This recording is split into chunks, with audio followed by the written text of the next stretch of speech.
Mi nombre es Braulio Jiménez, y pasé 15 años en la cárcel por un crimen que no cometí.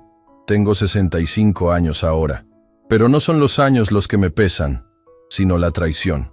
Mientras yo me pudría entre rejas, mi supuesto hijo Ismael vivía como rey con mi dinero, con mi negocio, con todo lo que construí desde cero.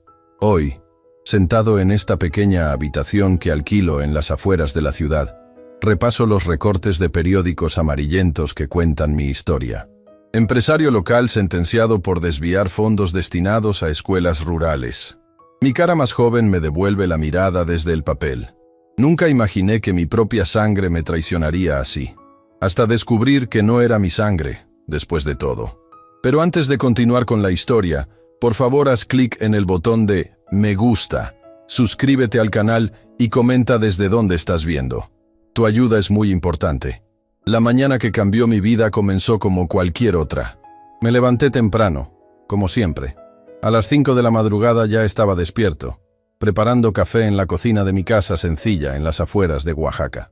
Mi taller de muebles artesanales quedaba justo detrás, en el mismo terreno. Lo había construido con estas manos, tabla por tabla, después de dejar mi pueblo siendo apenas un muchacho.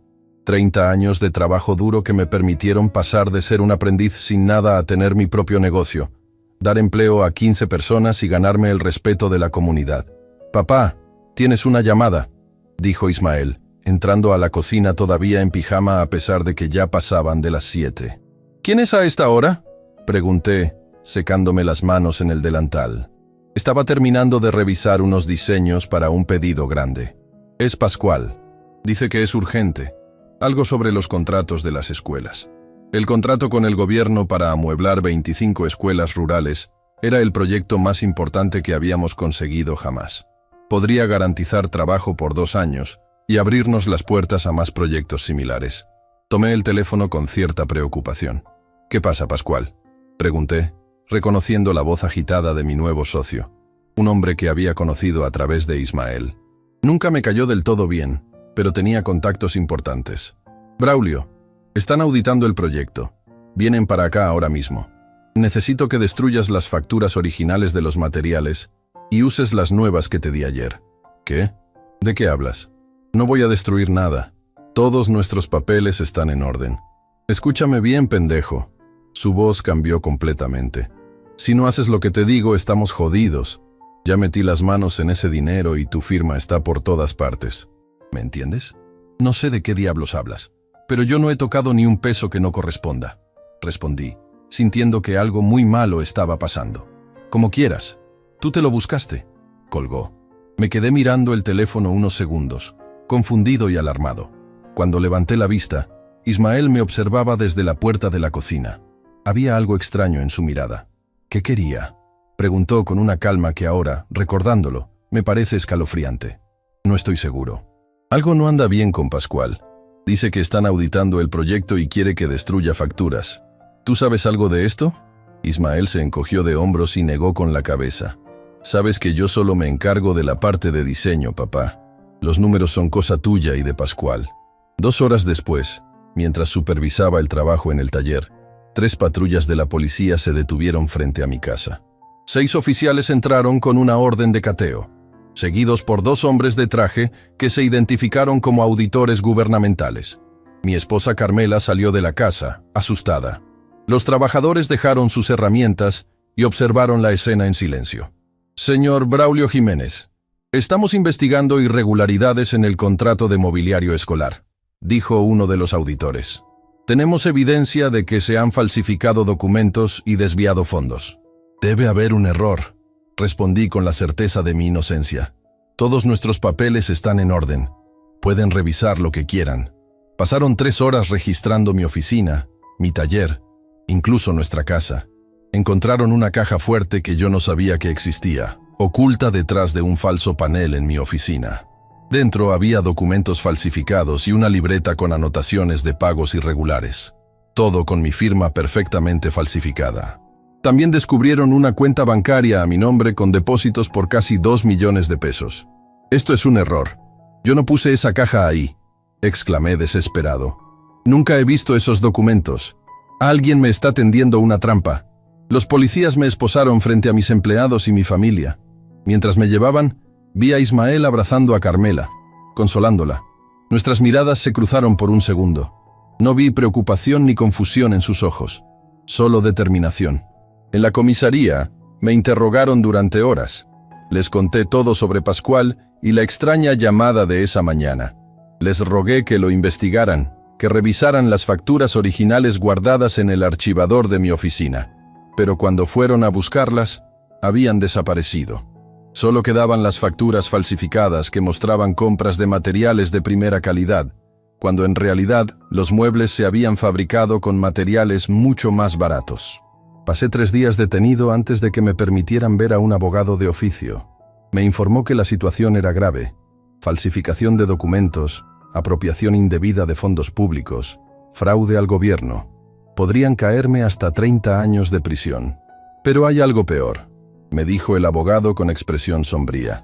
Su hijo Ismael ha dado una declaración. Dice que usted le confesó todo el plan hace meses. ¿Qué? No podía creerlo. ¿Ismael dijo eso? Es una mentira. Es mi hijo. Lo siento, señor Jiménez. Su testimonio es devastador. Afirma que usted planeaba usar ese dinero para huir a Estados Unidos y que le pidió ayuda para falsificar los documentos. Mi mundo se derrumbó en ese instante. La traición era tan grande, tan incomprensible que no podía procesarla. Mi propio hijo, el muchacho que cargué en mis brazos cuando nació, a quien enseñé a trabajar la madera, por quien me había sacrificado toda la vida. El juicio fue rápido y despiadado. La evidencia parecía irrefutable.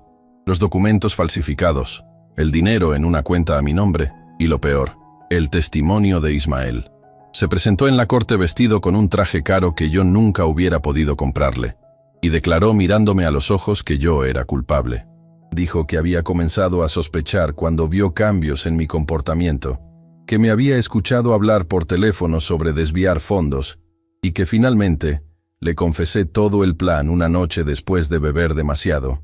Mi padre me dijo que nadie se daría cuenta, declaró Ismael ante el juez, que esos niños indígenas no merecían muebles de calidad, que con lo más barato bastaba, que el gobierno era corrupto de todas formas.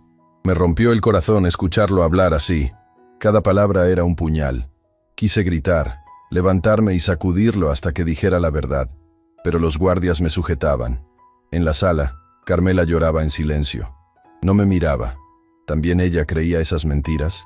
Cuando me permitieron hablar, traté de defenderme lo mejor que pude. Hablé de mi vida, de mi trabajo honesto, de cómo había construido mi negocio sin trampas ni atajos.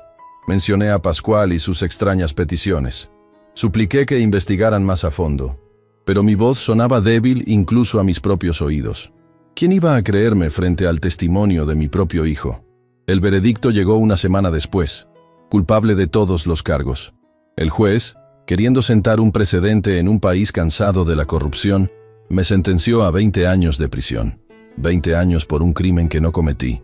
Este tribunal considera especialmente grave que los fondos desviados estuvieran destinados a mejorar las condiciones educativas de niños en comunidades marginadas, dijo el juez al dictar sentencia. Su delito no solo afecta al erario público, sino que daña directamente a los más vulnerables. Mientras los guardias me llevaban, vi a Ismael abrazar a Carmela en la primera fila. Por un instante, nuestras miradas se cruzaron. No había remordimiento en sus ojos, solo un brillo frío que no supe interpretar. Esa noche, en la celda fría y húmeda de la prisión estatal, lloré por primera vez desde que era niño. No entendía por qué mi propio hijo me había traicionado así. ¿Qué había hecho mal como padre? ¿En qué momento perdí a Ismael? Pasaría los siguientes 15 años haciéndome esas preguntas. La vida en prisión fue un infierno al principio. A mis 50 años, me encontré rodeado de hombres mucho más jóvenes y violentos. Me golpearon, me robaron lo poco que tenía, me humillaron. Sobreviví gracias a mi oficio. Pronto descubrieron que podía reparar muebles y fabricar pequeños objetos de madera que los guardias y otros presos apreciaban. Eso me dio cierto respeto y protección. Los primeros meses esperé noticias de mi familia. Una carta, una visita. Nada llegó. Carmela solicitó el divorcio 6 meses después de mi condena. No la culpo. Imagino que realmente creyó que yo era culpable. Lo que nunca pude entender fue el silencio de Ismael. Ni una palabra, ni una explicación. Aprendí a sobrevivir día a día. Me hice amigo de don Rosendo, un anciano que llevaba 30 años en prisión por un crimen que tampoco había cometido. Él me enseñó a mantener la cordura, a no dejar que el odio me consumiera. El rencor es una cárcel dentro de la cárcel, Braulio, me decía. Te consume por dentro mientras los que te dañaron viven sin pensar en ti. Intenté hacerle caso, pero era difícil. Cada noche, antes de dormir, veía el rostro de Ismael en el juzgado, testificando contra mí. Su mirada fría, calculadora, tan distinta al niño que yo había criado. A los 5 años de estar preso, recibí mi primera visita. No era Carmela ni Ismael. Era una jovencita de 18 años que dijo llamarse Marisol. «Soy tu nieta, abuelo», me dijo con una sonrisa tímida. La hija de Ismael. La miré asombrado. La última vez que la había visto era una niña de apenas 3 años. Ahora era casi una mujer. «¿Por qué has venido?», pregunté con recelo. «¿Tu padre sabe que estás aquí?». «No, y no debe saberlo», respondió con firmeza. «Vengo porque nunca creí que fueras culpable. Hay algo extraño en toda esta historia. Y quiero saber la verdad». Esas palabras fueron el primer rayo de esperanza en 5 años de oscuridad. Alguien creía en mí. Alguien dudaba de la versión oficial. Y lo más sorprendente, era mi propia nieta, la hija del hombre que me había traicionado. «¿Por qué dudas?», le pregunté. «Todo el mundo cree que soy culpable. Las pruebas pueden fabricarse», me interrumpió. «Y conozco a mi padre, abuelo. Lo he visto hablar con ese tal Pascual. La forma en que manejan ahora tu negocio no es honesta». Marisol comenzó a visitarme regularmente, siempre en secreto. Me contaba cómo Ismael y Pascual habían expandido mi modesto taller hasta convertirlo en una fábrica grande. Ya no hacían muebles artesanales. Ahora importaban piezas baratas de China, las ensamblaban y las vendían como si fueran hechas a mano. Habían despedido a mis antiguos trabajadores y contratado a otros que aceptaban condiciones precarias. Cada detalle que me revelaba era como sal en la herida. No solo me habían arrebatado mi libertad y mi nombre, también habían destruido todo lo que había construido con tanto esfuerzo, los valores que intenté inculcar en mi negocio. «Estoy estudiando Derecho, abuelo», me dijo Marisol en una de sus visitas. «Cuando me gradúe, voy a reabrir tu caso. Voy a demostrar que eres inocente». Esas visitas me devolvieron las ganas de vivir. Por Marisol decidí portarme bien, participar en todos los programas de rehabilitación, trabajar en el taller de la prisión, cualquier cosa que pudiera reducir mi condena. Necesitaba salir para ayudarla a descubrir la verdad. Y finalmente, después de 15 años, llegó el día de mi libertad condicional por buen comportamiento. Salí de la prisión con 65 años, el cabello completamente blanco y la piel curtida como cuero viejo. Me sentía como un extraño en un mundo que había seguido adelante sin mí. Marisol me esperaba en la puerta. Ya no era la jovencita de 18 años, sino una mujer de 28, toda una abogada. Me abrazó con lágrimas en los ojos. «Lo lograste, abuelo. Ahora empieza la verdadera lucha». Lo que no sabía en ese momento es que la verdad que descubriríamos sería mucho más dolorosa que los 15 años de prisión. Porque no solo me enteraría de cómo Ismael y Pascual planearon mi caída, sino también del secreto que Carmela había guardado durante 4 décadas. Ismael, el hombre que me traicionó, el que me robó 15 años de vida, nunca fue mi hijo. El día que salí de prisión, el mundo me pareció extraño y desconocido. Las calles eran diferentes, los edificios más altos. La gente caminaba mirando pequeñas pantallas en sus manos. 15 años pueden cambiar todo. Marisol me llevó a un pequeño departamento que había alquilado para mí en un barrio modesto de la ciudad. «No es gran cosa, abuelo, pero es un comienzo», dijo mientras abría la puerta. «Cuando recuperemos lo que es tuyo, podrás tener algo mejor». «Esto es un palacio comparado con mi celda», respondí, tratando de sonreír. El departamento tenía una habitación, un baño pequeño y una cocina-comedor. Las paredes estaban recién pintadas y había algunos muebles básicos. Sobre la mesa, un teléfono celular nuevo. «Te enseñaré a usarlo», dijo Marisol, notando mi mirada confundida. «Necesitarás estar comunicado». «¿Tu padre sabe que estoy fuera?», pregunté mientras me sentaba en la única silla del comedor. Mis piernas ya no eran las de antes. Marisol negó con la cabeza. No se lo he dicho, pero seguramente ya lo sabe. Las noticias vuelan en esta ciudad, especialmente las malas para él. Esa primera noche de libertad no pude dormir. La cama era demasiado blanda después de 15 años en un catre duro, y el silencio me resultaba inquietante. Estaba acostumbrado al constante ruido de la prisión, los ronquidos, los gritos ocasionales, las puertas metálicas. Ahora solo escuchaba el zumbido distante de la ciudad. Al día siguiente, Marisol vino temprano. Traía una carpeta gruesa bajo el brazo y expresión determinada.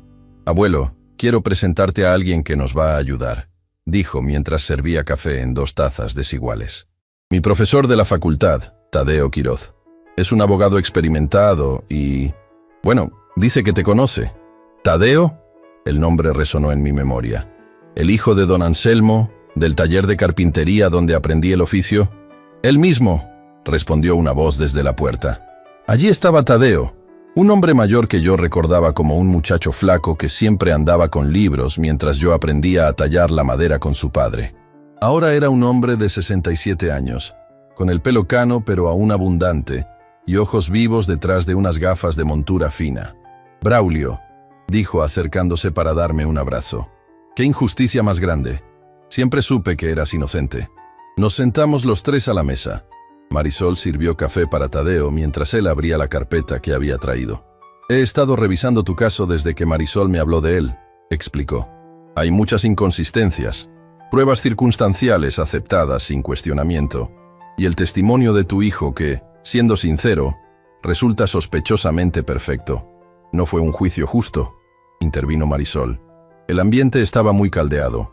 Había protestas por la corrupción. El gobierno quería hacer un ejemplo. Y yo fui el chivo expiatorio perfecto», completé. «Un hombre común, sin conexiones políticas, acusado de robar dinero para escuelas pobres». Tadeo asintió mientras sacaba algunos documentos de la carpeta. «Exacto. Pero hay buenas noticias, Braulio. El teniente Evaristo Medina ha aceptado reunirse con nosotros. Fue el oficial que investigó tu caso originalmente, aunque entonces era solo un novato. Siempre tuvo dudas sobre tu culpabilidad. ¿Por qué no dijo nada entonces?», pregunté con amargura. Era joven, estaba presionado por sus superiores, pero ahora está a punto de jubilarse y quiere dejar su conciencia tranquila. «Nos veremos con él mañana». Después de que Tadeo se marchara, Marisol se quedó un rato más. Había algo que quería preguntarle desde hacía tiempo, pero no me atrevía. «Tu abuela, Carmela, ¿ella está bien?». Finalmente me animé. La expresión de Marisol se ensombreció. «No lo sé, abuelo. Hace 5 años que no la veo. Se fue a vivir a Monterrey con su hermana después de separarse de mi padre». «¿Se separaron?». «Eso no me lo esperaba». «¿Por qué?». «Discutían mucho. Mi padre se volvió diferente después de tomar control del negocio. Bebía demasiado. Trataba mal a la abuela. Una noche la cosa se puso fea y ella simplemente se fue. Nunca regresó. Me quedé en silencio, procesando la información. ¿Así que Ismael había perdido a su madre también?». Parte de mí quería sentir satisfacción, pero no pude. Solo sentí una profunda tristeza por todo lo que habíamos perdido. Al día siguiente, Tadeo nos recogió en su coche para ir a ver al teniente Medina. Nos encontramos en una cafetería tranquila en las afueras de la ciudad. Medina era un hombre de unos 50 años, con el pelo entrecano y una cicatriz pequeña sobre la ceja izquierda. Sus ojos me estudiaron con intensidad cuando me senté frente a él. «Señor Jiménez», dijo extendiendo su mano, «he pensado en usted muchas veces durante estos años. ¿Por qué decidió ayudarnos ahora?», pregunté mientras estrechaba su mano. «Porque nunca estuve convencido de su culpabilidad. Había demasiadas cosas que no encajaban, pero yo era solo un policía novato siguiendo órdenes. Ahora, a punto de jubilarme, quiero hacer las cosas bien». «¿Qué cosas no encajaban?», preguntó Marisol, sacando una pequeña grabadora con el permiso de Medina. «La caja fuerte, para empezar», respondió el teniente. Estaba muy bien escondida, un trabajo profesional. No parecía el tipo de cosa que instalaría un carpintero honesto. Además, el dinero, 2 millones de pesos exactos. Demasiado redondo, demasiado perfecto. «¿Y los documentos falsificados?», intervino Tadeo. Las facturas falsas eran convincentes, pero cuando las comparé con facturas anteriores de su negocio, noté pequeñas diferencias en el formato. Alguien las había recreado basándose en sus facturas originales. Alguien que tenía acceso a ellas. Ismael, murmuré. Él tenía acceso a todo. Medina asintió lentamente. Siempre sospeché de él y de Pascual Treviño. Cuando intenté investigarlos más a fondo, me apartaron del caso. Me asignaron a patrullas en otro distrito. Un mensaje bastante claro. ¿Tiene alguna prueba que podamos usar ahora?, preguntó Tadeo. Nada concreto, pero tengo nombres. Proveedores que podrían testificar sobre los materiales realmente usados. Exempleados que fueron despedidos después de que usted fuera arrestado.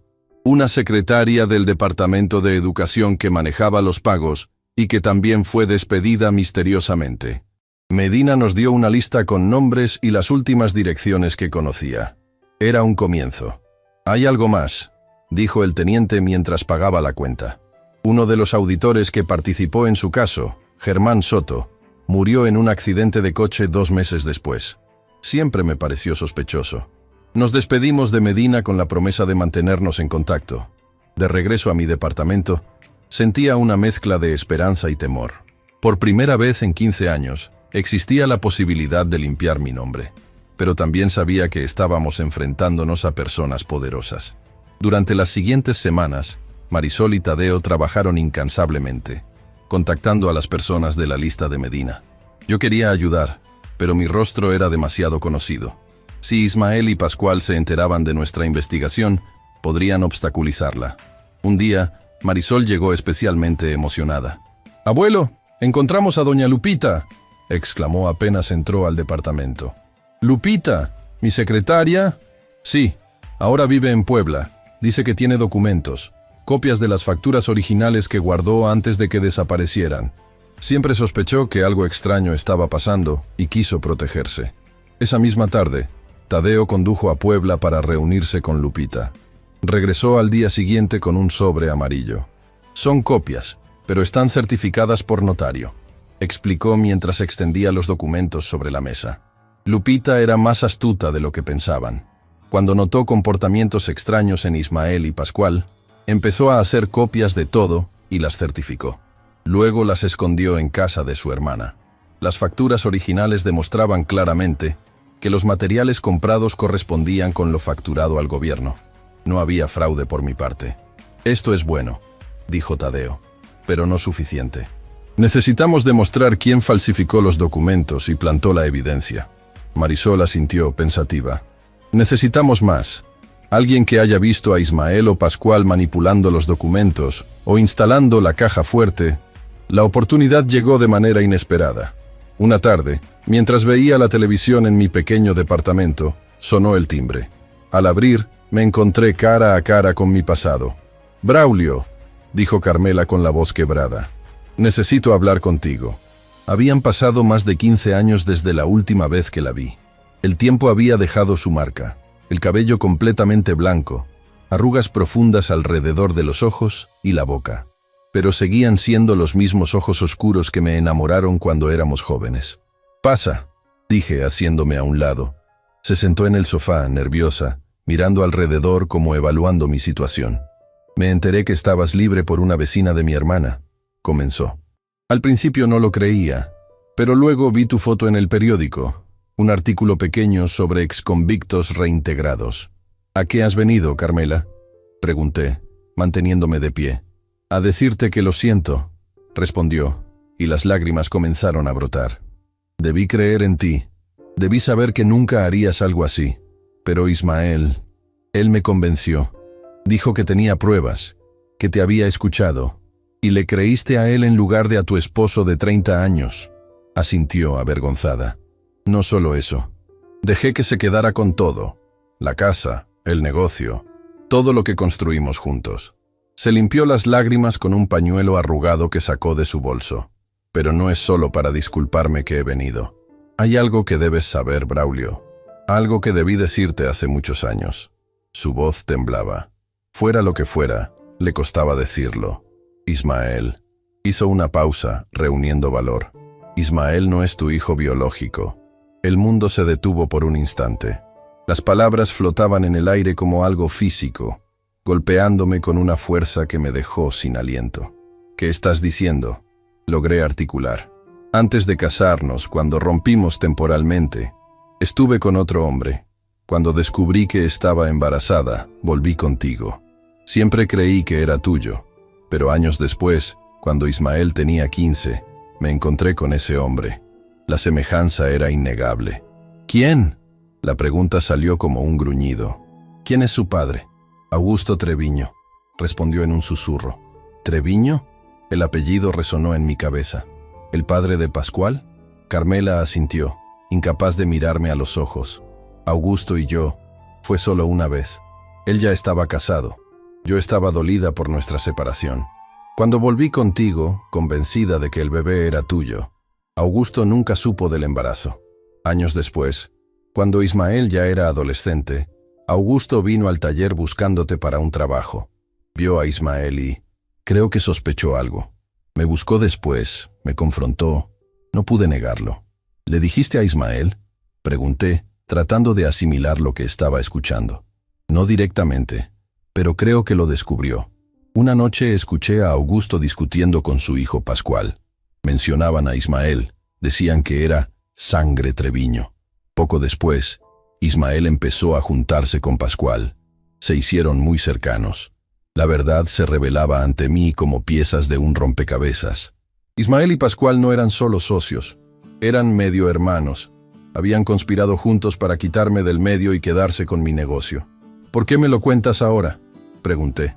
Porque Ismael ha ido demasiado lejos, respondió Carmela. Lo que te hizo, lo que nos hizo a todos. Y ahora está haciendo lo mismo con Pascual. Los escuché discutir. Ismael está planeando quitarle su parte del negocio. Se levantó, sacó un sobre de su bolso y lo puso sobre la mesa. Son cartas que Augusto le escribió a Ismael. Las encontré escondidas en su habitación después de que me fui de la casa. Hablan de ti, de cómo planearon todo. Creo que pueden ayudarte a limpiar tu nombre. Tomé el sobre con manos temblorosas. Dentro había media docena de cartas, fechadas entre 1 y 2 años antes de mi arresto. ¿Por qué no las usaste antes? ¿Por qué dejar que pasara 15 años en prisión? Porque tenía miedo, confesó. Miedo de Ismael, de lo que podría hacerme. Se había vuelto diferente, violento. Y luego, cuando finalmente me armé de valor y me fui, me amenazó.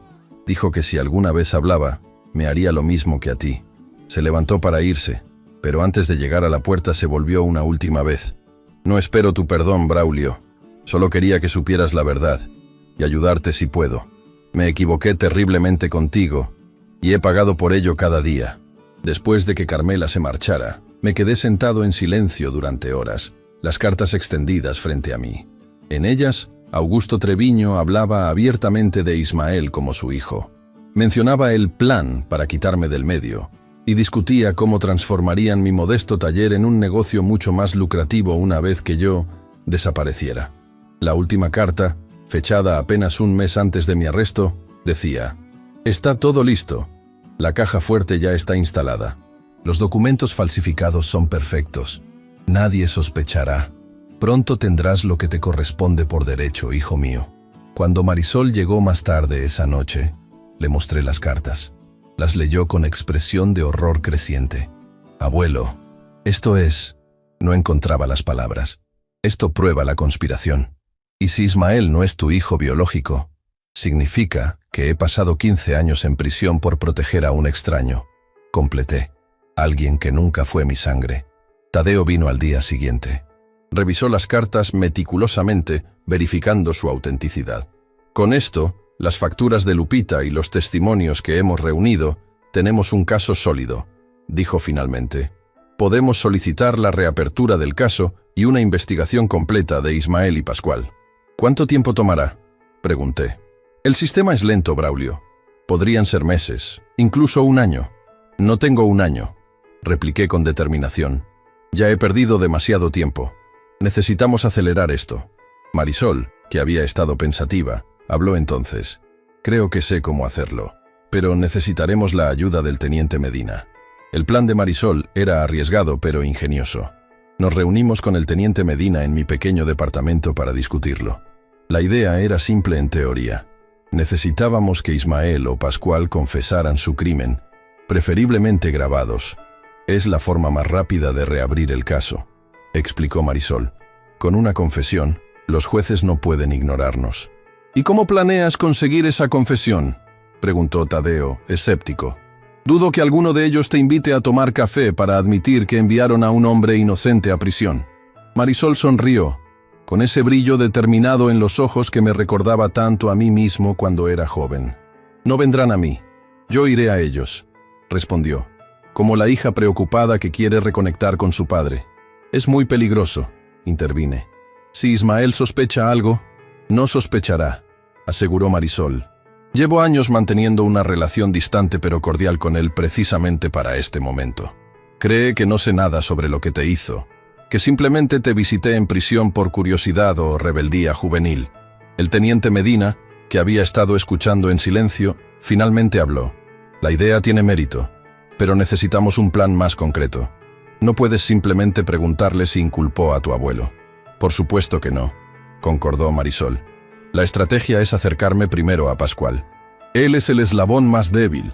Según lo que me contó la abuela Carmela, Ismael está planeando traicionarlo.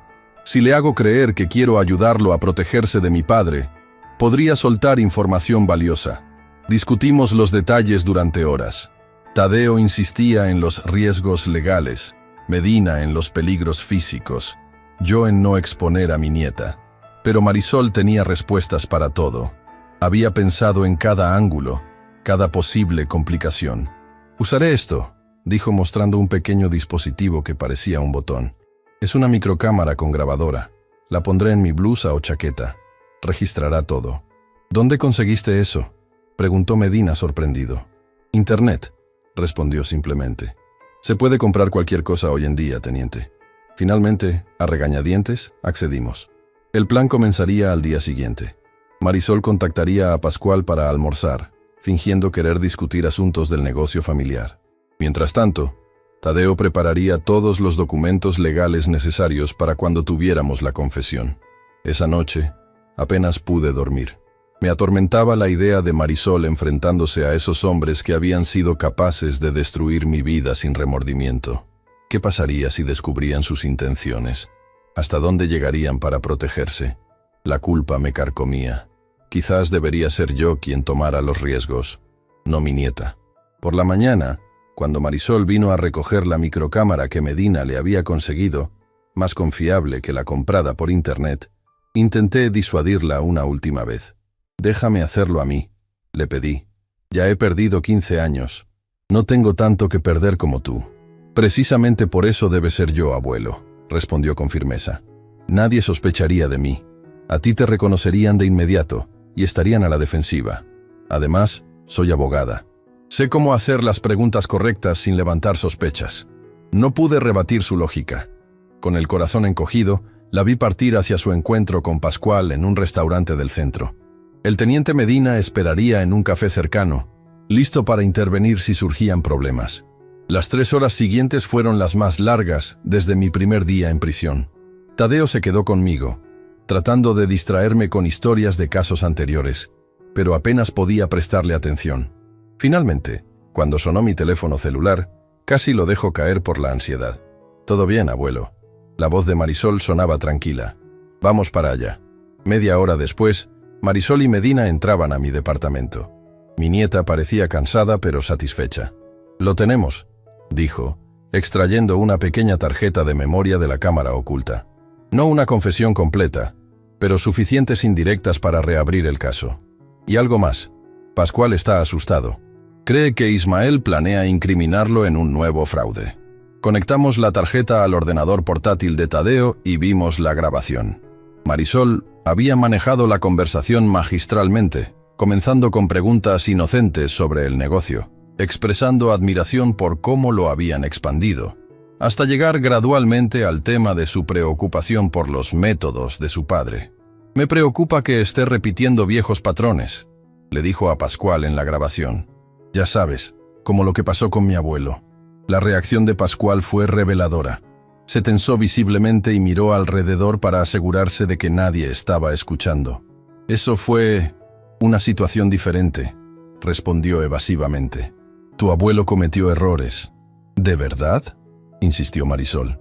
A veces me pregunto si realmente fue él o si alguien más estuvo involucrado. La cámara captó perfectamente el sudor que comenzó a perlar la frente de Pascual. Mira, Marisol, hay cosas del pasado que es mejor no remover, dijo finalmente. Lo hecho está. Lo importante es el futuro, y ahí es donde deberías estar preocupada por tu padre. ¿A qué te refieres? Ismael ha estado tomando decisiones cuestionables, moviendo dinero, alterando contratos, igual que la vez anterior. Solo que ahora no tiene a quién culpar. Aunque no era una confesión directa, las implicaciones eran claras. Pascual estaba admitiendo indirectamente que Ismael había falsificado documentos en el pasado. ¿Crees que podría hacer algo similar contigo?, preguntó Marisol, fingiendo preocupación. La respuesta de Pascual fue aún más reveladora. Ya lo está haciendo. La semana pasada descubrí que ha estado falsificando mi firma en documentos corporativos, preparando el terreno para acusarme de fraude fiscal. Igual que se detuvo abruptamente. Igual que otras veces, como con mi abuelo, completó Marisol. Pascual no lo negó, solo bajó la mirada hacia su plato. Tu padre aprendió de los mejores, murmuró finalmente. El resto de la conversación siguió por líneas similares, con Pascual dando más detalles sobre cómo Ismael estaba preparándose para traicionarlo. En ningún momento confesó explícitamente haber participado en mi inculpación, pero las insinuaciones eran lo suficientemente claras. No es una confesión completa, comentó Tadeo cuando terminamos de ver la grabación, pero es un comienzo. Combinado con las cartas de Augusto Treviño y los otros documentos que tenemos, debería ser suficiente para que la Fiscalía reabra el caso. El problema, intervino Medina, es que Pascual ahora estará alerta. Si se entera de que hay una investigación, podría desaparecer o destruir evidencia. Por eso necesitamos actuar rápido, dijo Marisol. Y hay algo más que no les he contado. Le dejé entender a Pascual que estoy de su lado contra Ismael. Me pidió que buscara ciertos documentos en la oficina de mi padre. ¿Y vas a hacerlo?, pregunté alarmado. Por supuesto, respondió con una sonrisa astuta. Es la oportunidad perfecta para buscar más pruebas contra ambos. Es demasiado peligroso, insistí. No iré sola, me tranquilizó. El teniente Medina me acompañará, fingiendo ser un investigador privado que contraté. Técnicamente ya no soy policía en servicio activo, explicó Medina. Estoy de licencia previa a mi jubilación. No tendré autoridad oficial, pero puedo proteger a Marisol. El plan se puso en marcha al día siguiente. Marisol concertó una cita con Pascual en la oficina principal de la empresa, ahora llamada Muebles Treviño Jiménez. Medina la acompañaría como su asesor. Mientras tanto, Tadeo y yo esperaríamos en su despacho, listos para recibir cualquier documento o información que pudieran obtener. La espera fue agonizante. Cada minuto se sentía como una hora. Tadeo intentaba mantenerme calmado, pero él mismo estaba nervioso, revisando su teléfono constantemente. No debimos permitir esto, murmuré, paseando por la habitación. Es demasiado arriesgado. Marisol es una mujer inteligente y fuerte.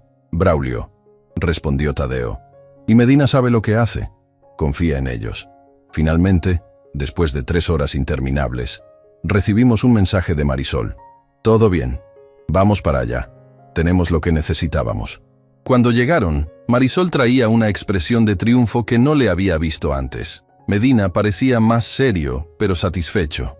Lo conseguimos, anunció mi nieta, colocando un pendrive sobre el escritorio. Registros contables, correos electrónicos entre Ismael y Pascual, todo lo que necesitábamos. Y algo más. Sacó de su bolso un pequeño cuaderno de cuero desgastado. El diario personal de mi padre. Lo tenía escondido en una caja de seguridad en su oficina. Pascual me dio la combinación, creyendo que solo buscaría los documentos que lo incriminaban a él. ¿Cómo sabías que estaría allí?, pregunté. No lo sabía, admitió. Pero siempre recuerdo que papá escribía en un cuaderno como este cuando yo era niña. Decía que era su seguro de vida. Tadeo tomó el cuaderno y comenzó a hojearlo. Su expresión se tornó cada vez más sombría conforme avanzaba. «Esto es», murmuró, «esto es mucho más grave de lo que pensábamos». El diario contenía anotaciones detalladas que se remontaban a 15 años atrás. Ismael había documentado meticulosamente cada paso del plan para incriminarme. La instalación de la caja fuerte, la falsificación de documentos, el soborno a testigos clave. Incluso había anotado su reacción cuando Augusto Treviño le reveló que era su padre biológico. «Hoy mi vida cambió para siempre», decía una entrada fechada 2 años antes de mi arresto. «Augusto me ha revelado la verdad. El hombre que creí mi padre no es nada mío. Mi verdadera sangre es Treviño. Tengo derecho a más de lo que ese carpintero ignorante puede darme. Con la ayuda de Augusto y Pascual, pronto tendré lo que me corresponde». Otra entrada, semanas antes de mi arresto, era aún más explícita. «Todo está listo. La caja fuerte ya está instalada detrás del panel de la oficina. Las facturas falsas son perfectas. Incluso conseguimos una cuenta bancaria a su nombre, donde hemos depositado el dinero robado. Mi querido padre no sabrá que lo golpeó. Su testimonio será la cereza del pastel. El hijo acusando al padre, un giro dramático que ningún juez podrá ignorar. Carmela sospecha algo, pero está demasiado asustada para intervenir».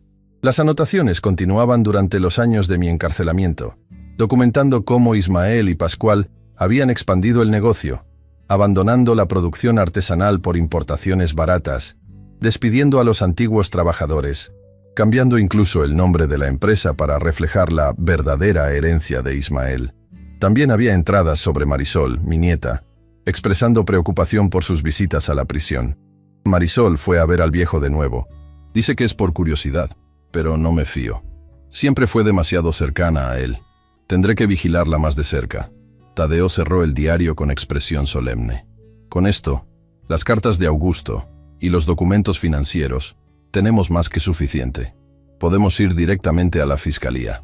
No, intervine. Quiero confrontarlo primero. Quiero verle la cara cuando sepa que lo descubrimos. Es demasiado peligroso, objetó Tadeo. No tiene que ser en persona, sugirió Medina. Podríamos organizarlo de otra forma. Discutimos varias posibilidades hasta llegar a un plan. Marisol contactaría a Ismael, pidiéndole reunirse urgentemente en la vieja casa familiar, ahora propiedad de él. Le diría que había descubierto algo importante sobre Pascual y quería advertirle. Mientras tanto, Medina y un colega de confianza de la policía se esconderían en la casa antes de la reunión. Yo estaría en una habitación contigua, escuchando todo. Tadeo esperaría fuera con los documentos listos para presentarlos a la fiscalía tan pronto tuviéramos la confrontación grabada. El día señalado llegó rápidamente. Marisol había convencido a Ismael de reunirse en la casa a las 7 de la tarde. Medina y su colega, el oficial Ramírez, entraron 2 horas antes y se escondieron en el estudio. Yo me oculté en el pequeño cuarto de servicio junto a la sala, desde donde podría escuchar toda la conversación sin ser visto. Ver mi antigua casa después de 15 años fue un golpe emocional que no esperaba. Todo había cambiado. Los muebles sencillos pero bien hechos que yo mismo había fabricado habían sido reemplazados por piezas ostentosas y sin carácter. Las fotos familiares habían desaparecido, sustituidas por cuadros abstractos que parecían comprados solo para combinar con la decoración. Nada quedaba del hogar cálido que Carmela y yo habíamos construido. A las 7 en punto, escuché la puerta principal abrirse.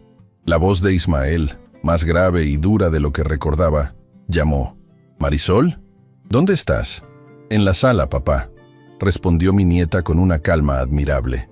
Desde mi escondite, a través de una pequeña rendija en la puerta, pude ver a Ismael entrar. A sus 42 años, seguía siendo un hombre apuesto, con el cabello negro apenas veteado de gris en las sienes.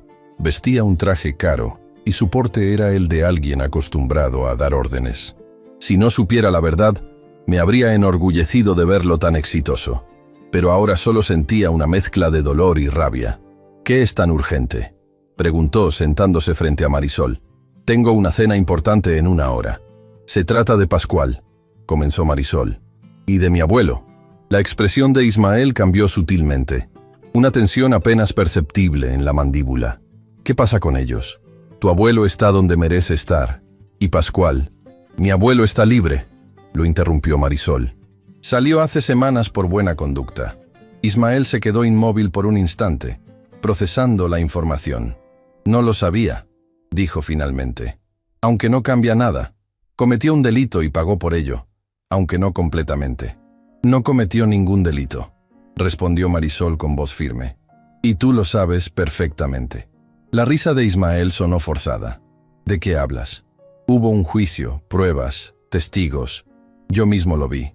Falsificando documentos, instalando una caja fuerte secreta, creando una cuenta bancaria fraudulenta a su nombre, completó Marisol.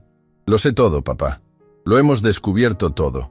El rostro de Ismael palideció ligeramente, pero mantuvo la compostura. Estás delirando. Si has estado visitando a ese viejo en prisión, te ha llenado la cabeza de mentiras. ¿Mentiras? Marisol abrió su bolso y sacó el diario. ¿Como las que escribiste aquí? ¿O como cuando le hiciste creer durante 40 años que eras su hijo? Esta vez Ismael no pudo ocultar su sorpresa.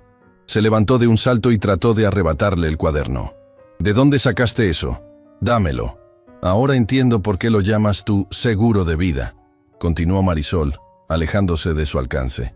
Documentaste cada detalle del fraude, cada paso para inculpar a mi abuelo. Supongo que querías protegerte en caso de que Pascual intentara traicionarte algún día. No sabes lo que estás diciendo. La voz de Ismael temblaba entre la rabia y el miedo. Ese viejo era un ladrón, un fraude. Se lo merecía. ¿Se merecía perder 15 años de su vida por un crimen que no cometió? La voz de Marisol se quebró por primera vez. ¿Se merecía que su propio hijo lo traicionara? «Él no era mi padre», gritó Ismael, perdiendo finalmente el control. «Mi verdadero padre era Augusto Treviño, un hombre de negocios exitoso, no un miserable carpintero que se conformaba con las obras. Así que lo admites», dijo Marisol. «Admites que lo inculpaste sabiendo que era inocente». Ismael pareció darse cuenta de su error. Intentó recomponerse, pero era demasiado tarde. «No admito nada», dijo, tratando de recuperar el aplomo. «Y si crees que puedes probar algo con ese diario, te equivocas. Negaré que sea mío. Diré que es una falsificación». «No necesitamos solo el diario», respondió Marisol. «Tenemos las cartas de Augusto Treviño.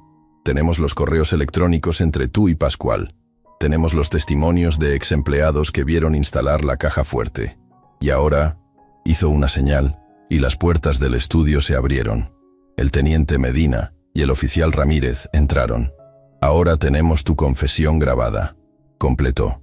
Ismael miró a los policías, luego a Marisol, y finalmente hacia la puerta donde yo estaba oculto. Como si sintiera mi presencia, sus ojos se fijaron exactamente en la rendija por donde yo observaba.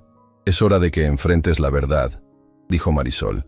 «Y hay alguien más que quiere escuchar tu explicación». Era mi señal para salir.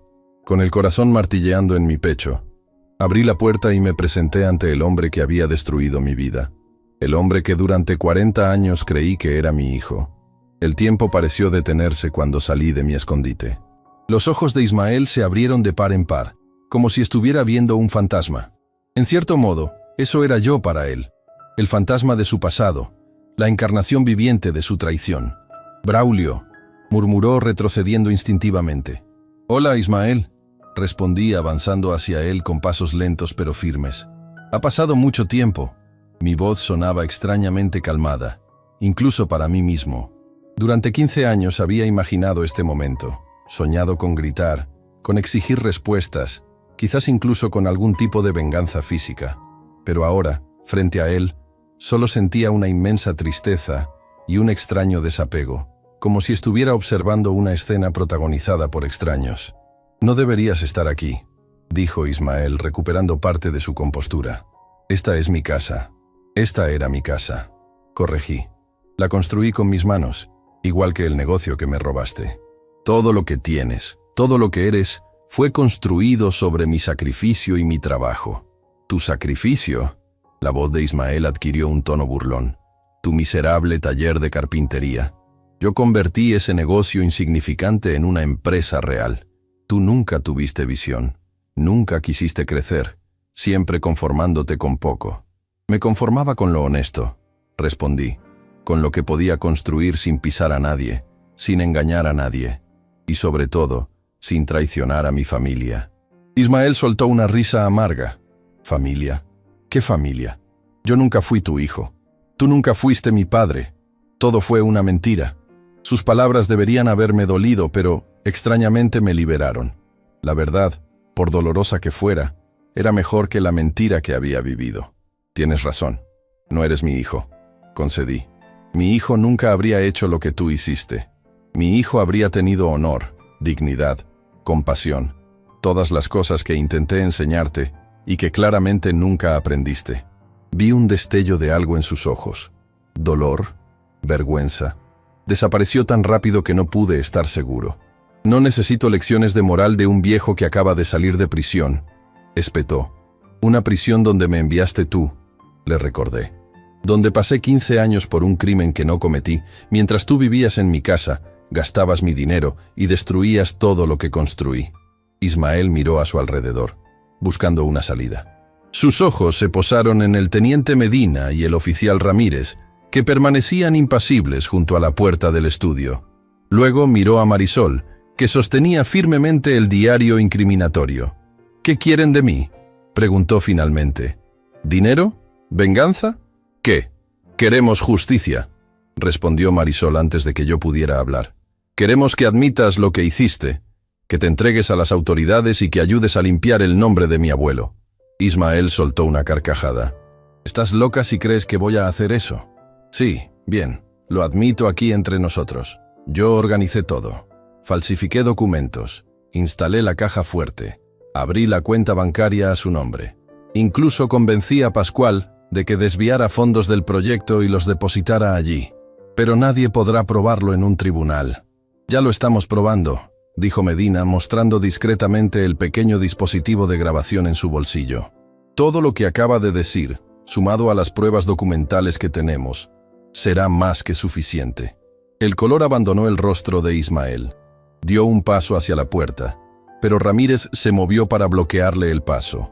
No hay salida, Ismael, dije. Es hora de afrontar las consecuencias.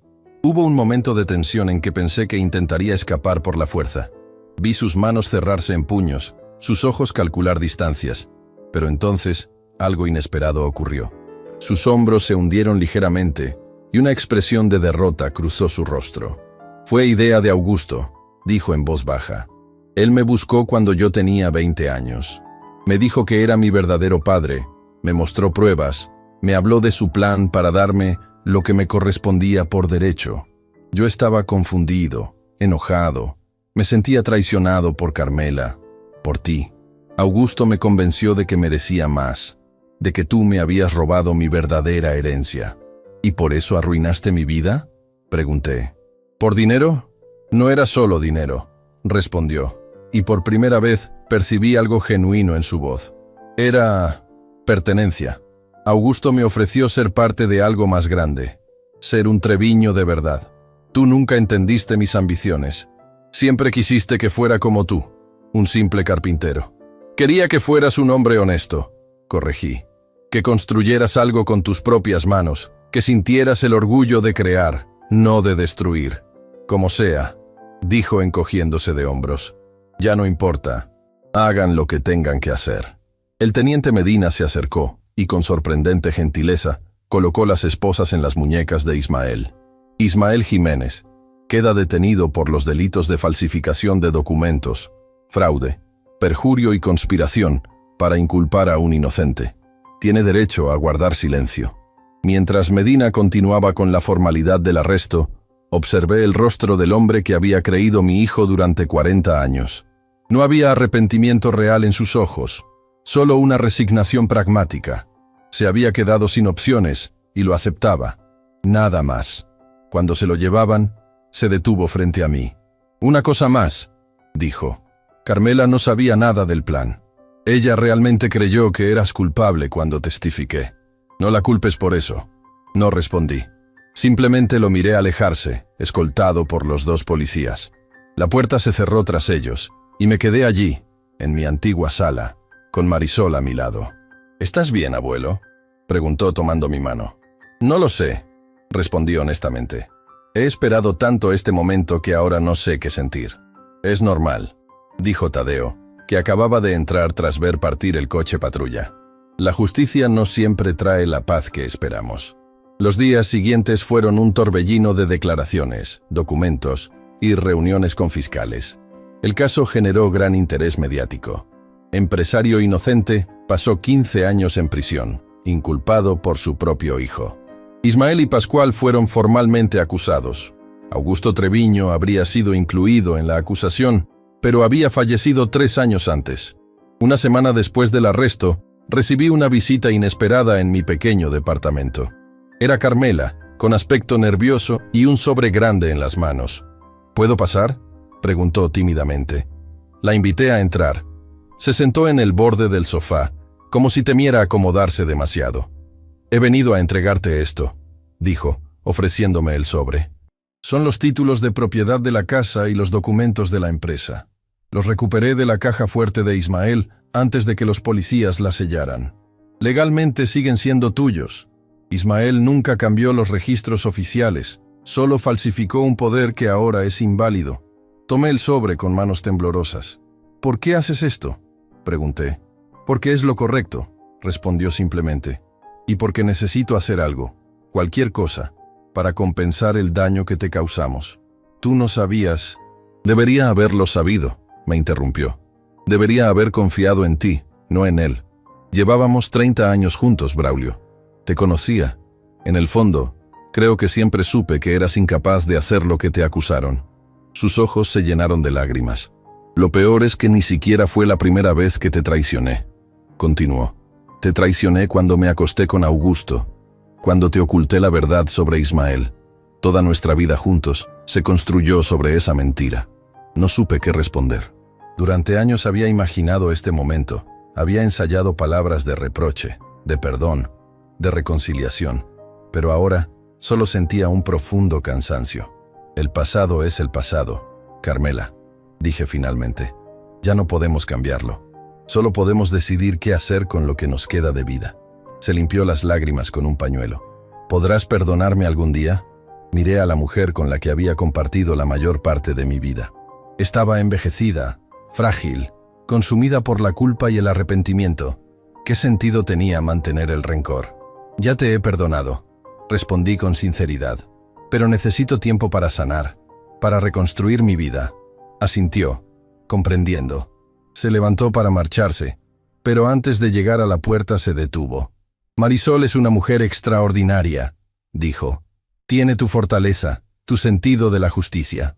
Nunca dejó de creer en ti, ¿sabes? Incluso cuando era pequeña, siempre decía que su abuelo era inocente. Es lo único bueno que salió de toda esta tragedia». Después de que Carmela se marchara, me quedé contemplando los documentos que me había entregado. Eran mi pasado, mi patrimonio, la vida que me habían arrebatado. Pero extrañamente, no sentía urgencia por reclamarlos. 15 años en prisión te enseñan a valorar cosas diferentes. Al día siguiente, hablé con Tadeo sobre mis planes. «Quiero recuperar la empresa, pero no para mí», le expliqué. «Quiero devolverle su esencia original, volver a la fabricación artesanal, contratar a los antiguos empleados que Ismael despidió. Después, quiero donarla a una cooperativa de artesanos. Que sean ellos quienes la dirijan, quienes se beneficien de ella». «¿Estás seguro?», preguntó Tadeo. «Es un patrimonio considerable. Podrías vivir cómodamente el resto de tu vida». «He vivido 15 años con casi nada», respondí. «No necesito mucho para ser feliz. Además, hay algo más importante que quiero hacer». Le conté mi proyecto: crear una fundación para ayudar a exconvictos inocentes a reintegrarse a la sociedad. Quería usar mi experiencia, mi historia, para marcar una diferencia en la vida de personas que, como yo, habían perdido años por errores judiciales o falsas acusaciones. «Es un proyecto noble», dijo Tadeo, «y creo que puedo ayudarte a estructurarlo legalmente». El juicio de Ismael y Pascual fue rápido. La evidencia era abrumadora, y ambos terminaron aceptando un acuerdo con la fiscalía. Ismael fue sentenciado a 12 años de prisión por fraude, perjurio y conspiración. Pascual, que cooperó más extensamente, recibió 8 años. También se ordenó una compensación económica por los años que pasé encarcelado injustamente, aunque ninguna cantidad podría devolverme el tiempo perdido. Mi nombre fue oficialmente limpiado. El juez que presidió la revisión de mi caso ofreció una disculpa pública en nombre del sistema judicial, reconociendo los fallos que permitieron mi condena injusta. Los medios cubrieron ampliamente la historia, presentándome como un símbolo de resistencia y dignidad frente a la adversidad. Pero la verdadera sanación llegó de formas más pequeñas y personales. Una tarde, mientras trabajaba en el patio trasero de la casa que había recuperado, reparando viejos muebles, escuché la puerta abrirse. ¿Puedo ayudarte, abuelo?, preguntó Marisol. Le sonreí y le entregué un formón y un trozo de madera. Claro, es hora de que aprendas el negocio familiar. Pasamos la tarde trabajando juntos. Le enseñé a sentir la madera, a respetar su grano, a trabajarla sin forzarla. Le conté historias de mi juventud, de cómo aprendí el oficio, de los primeros muebles que fabriqué. No hablamos de Ismael, ni de la prisión, ni del juicio. Solo éramos un abuelo y su nieta, compartiendo un momento de paz. Cuando el sol comenzaba a ponerse, Marisol me preguntó algo que me tomó por sorpresa. Abuelo, ¿qué sentiste cuando supiste que mi padre no era realmente tu hijo? Dejé las herramientas y me senté en un viejo banco de trabajo, pensativo. Al principio sentí rabia, traición, respondí honestamente. Pensé en los 40 años que dediqué a criar a alguien que no era mi sangre, que terminó traicionándome de la peor manera. Me sentí utilizado, estafado. Marisol asintió, esperando que continuara. Pero luego me di cuenta de algo importante, proseguí. Durante esos 40 años, yo sí fui su padre, en todos los sentidos que importan. Lo cargué cuando era un bebé, le enseñé a caminar, a hablar, a trabajar la madera. Celebré sus logros, lo consolé en sus fracasos. El hecho de que no compartamos sangre no borra esos momentos, no los hace menos reales. Pero él te traicionó, dijo Marisol en voz baja. Sí, lo hizo, y eso es algo entre él y su conciencia. Yo elegí ser su padre, incluso sin saber la verdad biológica. Y esa elección, ese compromiso que asumí, dice más de mí que su traición dice de él. Eres un hombre extraordinario, abuelo, dijo Marisol, con lágrimas en los ojos. No sé si yo podría perdonar como tú lo has hecho. No se trata solo de perdonar, expliqué.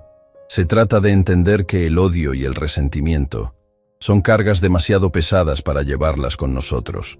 La prisión me enseñó eso. Veo a muchos hombres consumidos por el rencor, convertidos en cáscaras vacías. Prometí no convertirme en uno de ellos. En los meses siguientes, mi vida tomó un nuevo rumbo. La fundación que creé, Libertad y Justicia, comenzó a operar con la ayuda de Tadeo y otros abogados comprometidos.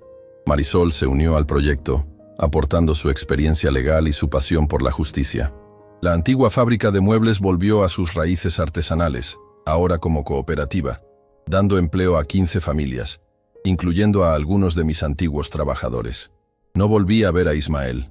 Supe por Marisol, que ocasionalmente lo visitaba en prisión, que había rechazado mis intentos de contacto. Según ella, estaba consumido por una mezcla de vergüenza y resentimiento, incapaz de enfrentar lo que había hecho. Quizás algún día encontraría la paz, pero ese era su camino, no el mío. Carmela y yo nos reuníamos de vez en cuando, generalmente en presencia de Marisol. Nunca recuperamos lo que tuvimos, pero logramos una especie de amistad tranquila, basada en nuestras experiencias compartidas y en el amor que ambos sentíamos por nuestra nieta. Un domingo, casi 2 años después de mi liberación, estaba sentado en el porche de mi casa, disfrutando de la tarde.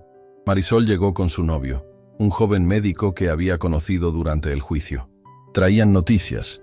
Estaban esperando un hijo. «Vas a ser bisabuelo», me anunció Marisol, radiante de felicidad. La abracé, sintiendo una emoción que no había experimentado en muchos años. Una nueva vida, una nueva oportunidad, un nuevo comienzo. Esa noche, mientras contemplaba las estrellas desde mi porche, pensé en el extraño camino que había recorrido. 15 años en prisión por un crimen que no cometí, traicionado por alguien que creí mi hijo, despojado de todo lo que había construido. Y sin embargo, ahí estaba, libre, en paz, con un propósito y rodeado de amor. La vida a veces nos lleva por senderos oscuros y dolorosos, pero si mantenemos la integridad, si no permitimos que la amargura nos consuma, eventualmente encontramos la luz. No es el destino lo que define nuestra vida, sino cómo respondemos a él, las elecciones que hacemos frente a la adversidad. Pasé 15 años en prisión por culpa de quien creí mi hijo, hasta descubrir que nunca fue mi sangre. Pero al final, comprendí que la verdadera familia no se define por la sangre, sino por el amor, la lealtad y los valores compartidos. Y en ese sentido, tengo la familia más rica que un hombre puede desear. Mientras las estrellas brillaban en el cielo nocturno, sentí una profunda gratitud, no por lo que había perdido, sino por lo que había encontrado en el proceso, mi verdadero yo, mi propósito, mi paz interior. Y eso, después de todo, era la verdadera libertad que ninguna prisión podría arrebatarme jamás. Si mi historia te conmovió, suscríbete a este canal para más testimonios reales como el mío. No olvides activar la campanita para que no te pierdas ningún video de historias que te harán valorar lo que realmente importa en la vida.